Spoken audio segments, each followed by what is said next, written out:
Herkese selamlar arkadaşlar. Bugün Lords Mobile'de Ordu Kolezyumu'nun serisine devam ediyoruz. Arkadaşlar Ordu Kolezyumu ile ilgili bayağı bir video oluşturdum. Oluşturmaya devam edeceğim. Çünkü her bölümden oyuncular var. Biz mesela kendimiz direkt iki ordulu bir sistemden başladık. E, O şekilde devam ettik. Ama mesela daha birinci, ikinci bölümlerdeki yeni oyuncular falan da var. Ya da daha ileri bölümlere gittiğin zaman dokuzuncu ve onuncu bölümlerde 3 tane orduya artık ayrılmaya başlıyor. Şimdi ben şöyle göstereyim. Şu an bu kalede dokuzuncu bölüme geçtik. Dokuzuncu bölüme geçince arkadaşlar 3 tane artık ordu oluşturabiliyorsun. Bak üç tane ordu konuşlandırabiliyorsun. Şimdi şöyle o zaman biz bir tane, iki tane, üç tane. Şimdi bunun aslında şöyle gösterdiğim zaman normalde asker sayısı ikiye ayrılıyor. Menzilli ve süvari ayıracağım. Şimdi ben bunu e, göstereceğim. Burada aslında herkes de aynı. Menzilli ve süvari üzerine tüm bölümlerde bu şekilde oynuyor. Sadece burada değişen şey atıyorum dördüncü bölüme kadar bir orduyla savaşıyorlar. İşte 9. bölüme kadar ya da sekizinci bölüme kadar 2 tane diyeyim. 9. bölümden itibaren de 3 tane orduyla artık savaşılıyor. Fazla bir değişiklik yok. Sadece bir tanesi bir ordu ayarlayacak. Diğeri 2 ordu ayarlayacak. Diğeri 3 ordu ayarlayacak. Herkesin burada şu an bir hafta boyunca yaptığı iş menzilli ve süvari üzerine olacak. Sıralama böyle. Menzilli kare formasyonunda. Şimdi arkadaşlar burada düşüneceğimiz iş menzil ve süvari denk geldiği zaman en fazla iş yapacak hangisidir? Menzillidir. Yani e, örnek 5 tane kahraman varsa çoğunluğunu okçu koymalısınız. Çünkü zaten asker sayısı anlamına ikisi eşit olacak ama en fazla işte menzilli her ikisini de yiyebildiği için menzilli daha kuvvetli olmalı. Şimdi şöyle giriş yapalım. E, Bakıyorum şöyle. Şimdi bunun normal değerlendirmesini aslında yapmayacağım arkadaşlar. E, Ben sıfırdan bunları silip e, şöyle şöyle ayarlamamı yapayım. Mesela bu kadar ordu çıkmaz arkadaşlar şeyde. Daha düşük bölümlerdekilerde o kadar çıkmayacak. Sadece asker sayısına bağlı. Biz atıyorum bu kadar koyuyoruz. Siz 125K gibi falan askerler buraya yerleştiriyorsunuz. Onun haricinde 5'e 5 zaten kahraman. 5 tane yoldaş. Tabi elinizde ne kadar varsa. Şimdi bak oto yapılandırma deyince geri atıyor ya. Bir dakika. Şöyle kaydedeyim. Ben bunu düzenleyeceğim. Şöyle kaydediyorum. Şöyle kaydediyorum. Şimdi arkadaşlar dediğim gibi bak bir 2 3 size artık kaç tanesine denk geliyorsa bir tane yapabiliyorsanız bir tane olarak yapacaksınız. 2 tane oluyorsa 2 tane, 3 tane oluyorsa 3 tane. Ki 3 tane yapan adam da zaten gelip burada belki videoyu izlemez kendi kendine yapar. Çünkü artık çok ileri seviyede olması lazım. 9 ve 10'da oynayabilmeleri için. Şunu da söyleyeyim arkadaşlar. 9 ve 10'da çoğunuz belki de hiç o bölümlere çıkamayacaksınız. Çünkü onlar çok çok ileriki seviyelerdeki oyunculara hitap edecek. Onlarla kapışamayacağınız için bu şekilde. Şimdi ücretsiz olarak parasız oynayan oyunculara burada okçu ve süvari olarak bir yerleşim yapalım. Şimdi arkadaşlar dediğim gibi bize ne lazım? Örnek 3 tane okçu ya da 4 tane okçu, bir tane süvari ya da 2 tane süvari olarak ayarlayacağız. Şimdi şöyle baktığımız zaman ne var elimizde? Fazla bir imkanımız yok. Zaten 2 tane 3 tane orduya çıktığınız zaman elinizde bir şey kalmıyor. Ücretsiz olarak parasız kahramanlar ya da yoldaşlar olduğu zaman elinizde fazla bir şey kalmıyor yerleştirebileceğiniz. Bizde mesela şu konulur bir. Şu aynı şekilde konulur 2. Şu ordu yani bu hem okçuyu hem de süvariyi etkileyecek şekilde e, yapıyor arkadaşlar. İster bunu koyarsınız bir orduda. Şöyle bakıyorum onun üstüne çıkacak bir şey var mı diye. Şu sav veriyor. Evet yok. Onun için o zaman bunu koyuyorum arkadaşlar. Bak size de göstereyim. 30 veriyor. Ama sadece okçuya. Bu da CP veriyor. Bu da saldırı veriyor. Bir tane de ordu saldırı olsun. Bunu ayarladık. Şimdi bize süvari lazım. Saldırı desteği veren şu mesela Işık Çocuk işlerindeki en iyisi. Bir de Gül Şövalyesini ben koyuyorum. Süvari saldırı vermese de ordu saldırı veriyor. Yani okçuya da +20 saldırı desteği veriyor gibi bir şey oluyor. Arkadaşlar bu şekilde. En iyi koyabileceğiniz durum bu şekilde. Ha bunun haricinde dediğim gibi okçuyu daha da kuvvetlendirmek istediğiniz zaman yine bir tanesini atıyorum çıkaracaksınız. Buradan başkasına ekleyeceksiniz. Ama şimdi şu var. Parasız oynayanlar için burada eklenecek fazla bir saldırı değeri veren kahraman yok. Örnek bu var. Ama süvaride ben koydum mesela. Süvarideki de şöyle. Hem süvari saldırı hem de atıyorum CP. Ya da arkasından sav. Mesela şu. Koydum mesela bakın. Okçu veriyor o sadece. Bu hem de süvari CP veriyor. Bana göre en iyi tercih bu şekilde olmalı. Tabi paralı oynayanlar için ayrı arkadaşlar. Onlar burada 4 tane okçu da koyabilir. Bir tane süvari. Bu şekilde 3'e 2 de yapabilirler. Ben bir ordulu ücretsiz oynayanlar için bu şekilde ayarı yapıyorum. Şimdi burada ayarlayacağınız e, yoldaş arkadaşlar şöyle bak okçudan koymanız lazım çünkü okçu kare olarak gireceksiniz. Bunu da koyabilirsiniz. Kar kalkanı e, şöyle baktığım zaman okçu varsa okçuyu böyle baktığın zaman da karışık görünüyor göze de. Bir dakika bakıyorum. Bak menzil saldırı desteğini arttırır diyor. Üçledik tamam. Mesela ne yapabiliriz? Bunun haricinde şu pupa rüzgarını koyabiliriz. Hepsine yönelik. Koyduk mu? Bunun haricinde buradan arkadaşlar şunlar var ya. Bak şunlar. Şu dördü çok iyi arkadaşlar. Bak orada CP değerini de arttırır. Bu da olabilir. Bu ama onlardan sonra yapmanızı tavsiye ederim. Şu üçü ve bu.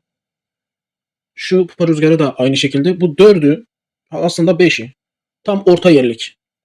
Yani tam anlamıyla şey demiyor. Sadece okçu üzerine değil. Sadece suvar üzerine değil. Bunların hepsi yok savaş başında. Yok direkt savaş başında kahramanları durduruyor falan gibi şeyler yüklüyor. Bunlardan da koyabilirsiniz. Örnek bunları koymayarak. Diyelim ki okçu olarak sadece şunu koydunuz şakacı yıldızı. Arkasından elinizde bunlardan varsa şu peşinden bunları da yerleştirebilirsiniz. Ama biz elimizde olduğu için okçu olarak 3 tanesini yerleştirdik. Sonrasını 2 tane kalıyor mesela. 2 tanesinde de birini bunu yerleştirdik. Diğerini de süvari olarak yerleştirelim. E, Şöyle şunu mesela koyduğun zaman direkt şeye gelmeyecek ama asker azalırsa artık ikincisiyle falan savaşırsa buna denk gelecek. Aslında onu da ayarlamak lazım. Çünkü bu arka planda ilk önce okçuya vururlarsa e, süvariye fazla şey yapmayacak. Ama yine de biz bunu yerleştirelim koyalım arkadaşlar. Bu da bak. Şimdi bizden en yüksek seviye askeri istiyor. T5'iniz varsa T5 olarak ekleyin arkadaşlar. Yoksa yanına T2 pardon T4 olarak ekleme yapacaksınız. Bu şekilde. Örnek bunun en normali bu. En normali arkadaşlar bu şekilde. Bir. Hünerlere hünerleri söyleyeyim. Hünerde arkadaşlar süvari okçuya bakacaksınız. Bak bu mesela karışık atmış. Yeter mi bilmem. Piyadeye koymuş. Şimdi kontrol ettiniz. Baktınız ki piyade koymuş oraya. Demek ki bir şeyi azaltacak. Bak süvariyi azaltmış. Yani bu ne demek? Bu yani olmaz arkadaşlar. Bu yanlış yapmış. Hani otomatik atsanız bile o adam doğru yapmıyor. Şöyle piyadeye hiç vermeyeceksiniz. Ha, mecbur verdik. Bölük savunması şu anlık kalsın. Bak şu bölük sağlığına verdik. Okçunun hepsini bunu normal açacağız. Süvari, süvari, okçu. Şimdi arkadaşlar şurada bölük sağlığına verdik tamam mı? Ondan sonra CP'leri kontrol ettik. Bak CP'lerde yapılı. Sonra burada bölük sağlığına savunmasına verip geçin arkadaşlar. Bu şekilde ayarlayın. Bak şöyle bu birincisi yani birinci bölümden dördüncü bölüme kadar kişilerin yapabileceği bu.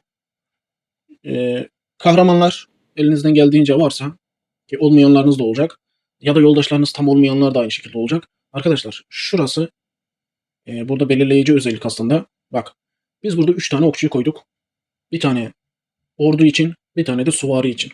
Tam tersi olsaydı, süvari karede olmuş olsaydı biz süvariyi arttırırdık. Okçuyu azaltırdık. Kahramanları da aynı şekilde o şekilde yapardık.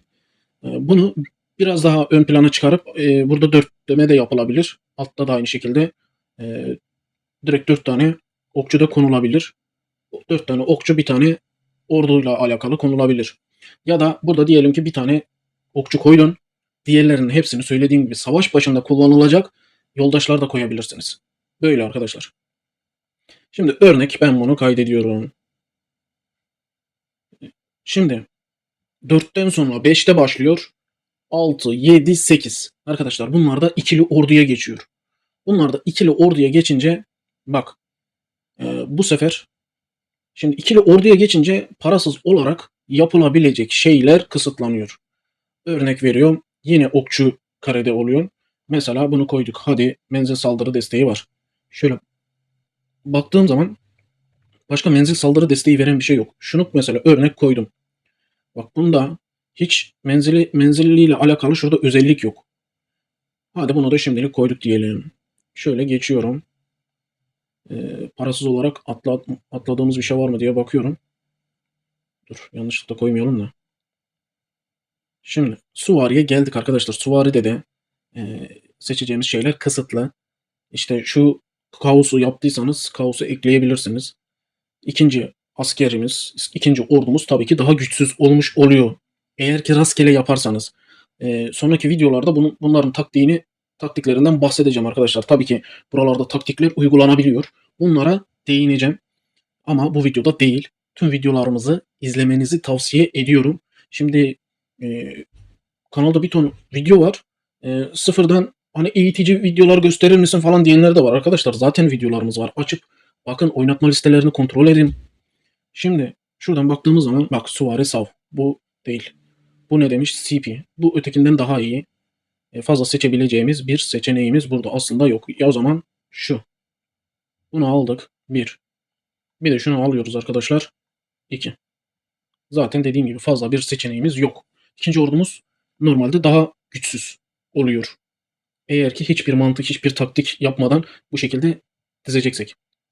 Şimdi ilkine dediğim gibi sistemi koyduk. İkincisinde ne yapabilirsiniz? Dediğim gibi sistem yapabilirsiniz. Nasıl anlatıyorum. Şimdi geldik buraya. Şöyle bak bunu %5 sersemletir. Şu. Ordu max CP düşürür. Şu. Bak. Kasırgayı koyduk. Turbo yüklemeyi koyduk. Şimdi buradan arkadaşlar ne koyabiliriz? Bak aşağısı piyadeye gitmiş. Piyadeyle bizim işimiz yok. Burada diğer eklemeleri yapabilirsiniz. Şunu da koyabilirsiniz. Şöyle bir şey çıkabilir ortaya.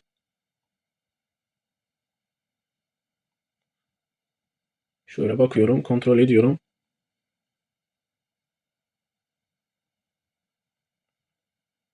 Bak bu da olabilir. Çünkü karşıda menzilli var. Menzilli daha iyi vuracak hatta karşıdakinin de. Onun gibi şeyler eklenebilir ama ben dediğim gibi şunları ekleseniz bence yeterli arkadaşlar. Şimdi bunu ekledik. Bunun peşine aynı bu şekilde en yüksek orduyu koyacaksınız. En yüksek orduyu koyamadınız. Buraya mecbur T4 ekleyeceksiniz. Bu şekilde bir ordu yapılandıracaksınız. Şimdi şu konuya geliyorum. Hani dedim ya parasız olarak oynuyorsanız 9'u 10'u görmeniz zaten biraz sıkıntılı ve imkansız. Hadi diyelim ki geçtiniz. Geçtiniz mesela parasız olarak 3. de kahraman ne ekleyebilirsiniz? Örnek. Eğer şunu yaptıysanız eklersiniz 1. Bak başka yok. Şunu yaptıysanız eklersiniz 2. Mesela süvariden kalan vardır bakıyorum. Şu kalmış mesela eklersiniz. Şöyle 5.'ye bildiğiniz kahraman çıkmıyor. Ancak paralılardan mavi, yeşil ya da mor gibi bir şeyleriniz varsa eklenebilir. Onun haricinde arkadaşlar 3. orduya zaten fırsatınız olmuyor. Buralarda sıkıntı yaşarsınız. Örnek verelim. Diyelim ki bir şekilde ayarladınız. Şunlardan falan var diyelim. Bu şekilde mavi olsun. Şundan mesela diyelim ki yeşil olsun. Bir şekilde birkaç tane var ayarladınız. Hızlı geçmek anlamına diyorum. Buradan artık kafanıza göre elinizde kalanlara bak okçu olarak ne diyor? CP arttırır diyor. Bunu şöyle bakıyoruz. Savunmaları sonraya bırakın. Bak ne diyor? Evet şu mesela.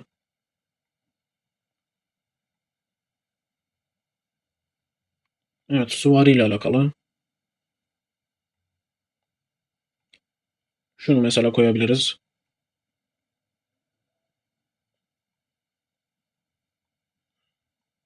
Şimdi her halükarda arkadaşlar biraz üçüncü ordunuz karman çorman bir şey olacaktır. Bu şekilde yaptığımızı varsayın. Bu şekilde ayarladık diyelim. Ama tabii şöyle yaptım. Bu kalede ben değiştireceğim illaki ama bunu sizler için gösteriyorum.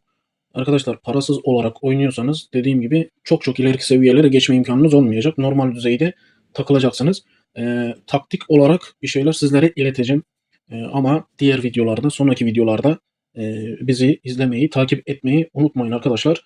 Çünkü zaman kaybetmeyin. Daha iyi bir şekilde buralarda savaşabilirsiniz. İşte her gün nişan veriliyor burada gümüş nişan da olsa. Onlardan daha çok alabilirsiniz.